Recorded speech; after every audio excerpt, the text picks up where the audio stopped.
So guys, welcome back to the channel. As you can see today, I'm in a Porsche Cayenne. Now, if you're a fan of this channel, if you've been part of this channel for a few years, you remember way back when, I actually have had two first generation Porsche Cayennes.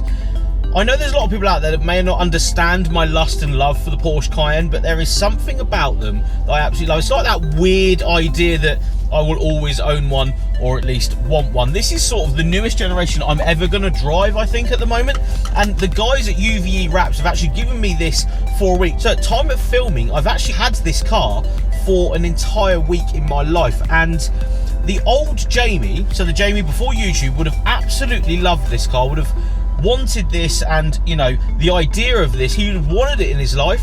So I wanted to really grasp the idea of daily driving this, taking my kids to school in it, you know, going through drive-throughs, all that sort of stuff, and then relay my week with a Porsche Cayenne. But make sure you like this video, subscribe to the channel below. Let's get on the road, share my thoughts.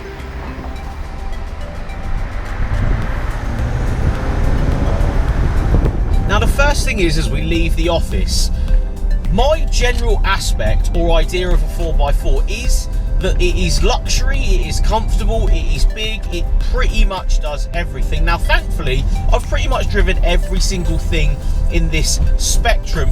In fact, the one thing I haven't driven, which is just coming up now, is a G-Wagon.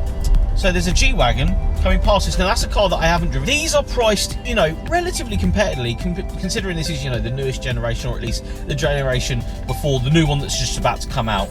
And these are around 35 grand. If you are in this realm of, you know, buying one of these for that money, you're going to finance the stuff.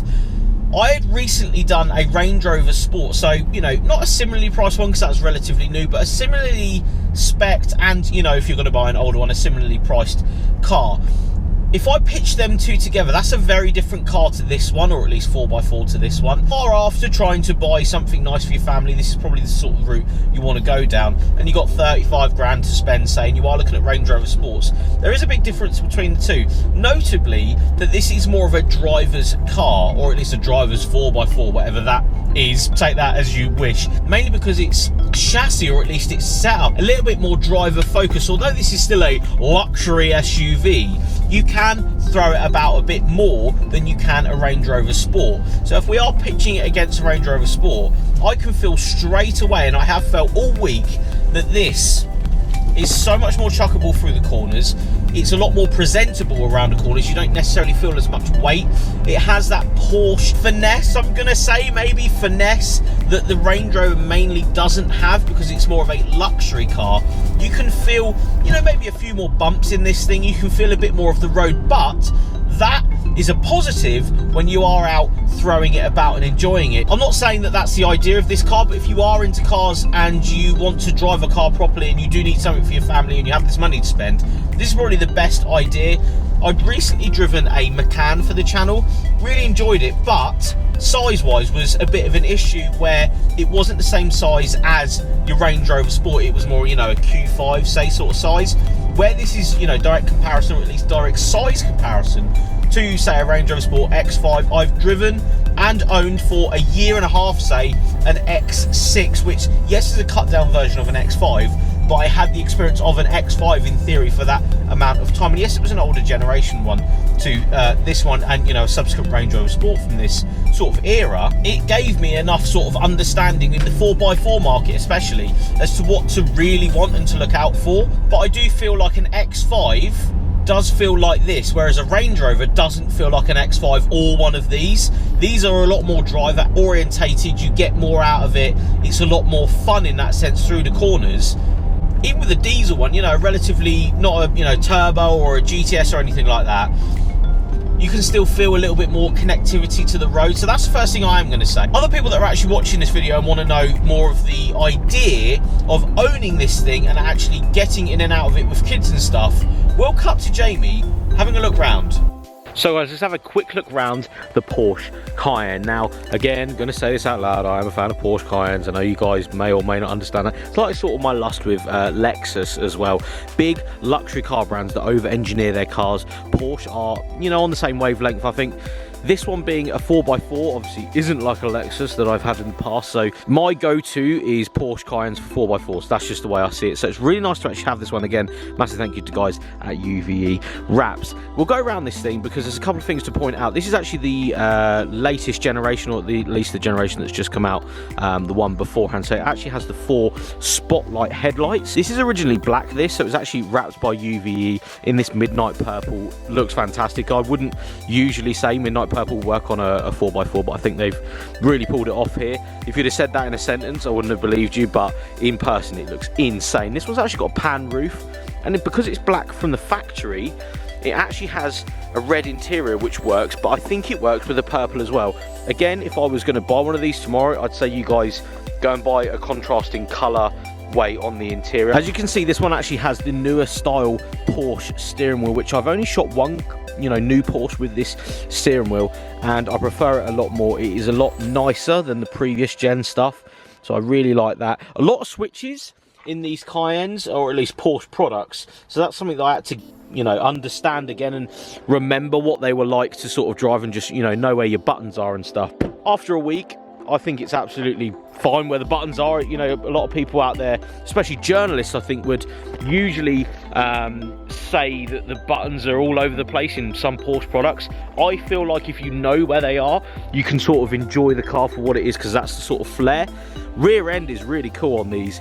So sleek, bulged out arches, quad exhaust, because this is an S model with a really nice big spoiler on these S's as well. 22-inch wheels, and for me getting older, it's really nice to enjoy a vehicle like this with the family. Just take you guys into the back of the vehicle, because there is actually loads of room in here against say a Range Rover Sport, which is what I'm sort of trying to do here. There is very similar size space. I do feel like the Range Rover Sport has a little bit more space in the boot just at the top, but reality is you're not really going to notice that unless you're fully loaded and you've got prams and everything in there. Comfort wise in the back is really high. You do have some really deep nice seats, again with the Porsche crests on them as well, which I think is a shout in this variant. Again, if you are up to buying one and you want one with nice seats and that, get one with the Porsche crest and they look really cool. The other thing I was going to say is I straighten the steering wheel because I think it looks better in the video if the steering wheel is straight. Inside here is really comfortable. It's a bit more bolstery. There's bigger bolsters and stuff than a Range Rover and a subsequent X5 in my opinion. There's a lot more bolster support because of Porsche and stuff. It does still have the really cool dials from 911s and Caymans and stuff, so I really like that. And the interface there, although not maybe as complex as the newer Range Rover stuff, I think this generation, it looks right, it looks cool, and I think it's in keeping with the whole Porsche flair.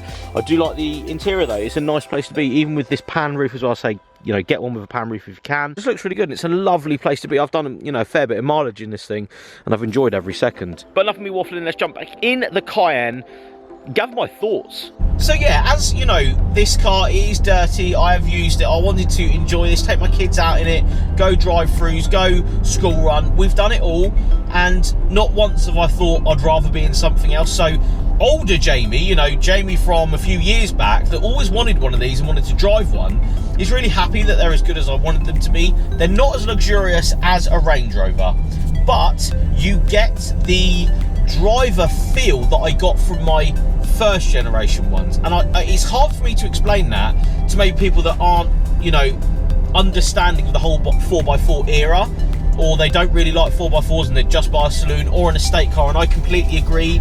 I bought an M4 with 2 kids, so I get that, I understand it, because I've done the same thing. You'd rather have a more driver aspect car than jumping in a 4x4 and trying to make it a more driver aspect car, if that makes any sense. But for me, I like the Cayenne and I like this generation. I'll probably own one at some point because I like them that much. We shall see. We shall see in the future. It won't be something that I'd build for the channel or anything, but if you are in the market, if you are after a luxury SUV and you have this money to spend, do not discount the Porsche Cayenne. It is a phenomenal car, and as I've already said, inside the switches and everything, it makes you feel very nice. This car, when you come out to it, it makes you feel good. And if you are working hard out there, you've got kids, you want them to drive around in something nice as well as you driving around in something nice, this is what you buy. There's no snobbery behind it. It's just a very nice vehicle from a prestigious brand. That's the way I see it. Let me know your thoughts of the Porsche Cayenne in the comments below, whether you like them, whether you don't, and whether you want me to do more cars, or at least vehicles 4x4s like this. And I will see you all on the next one.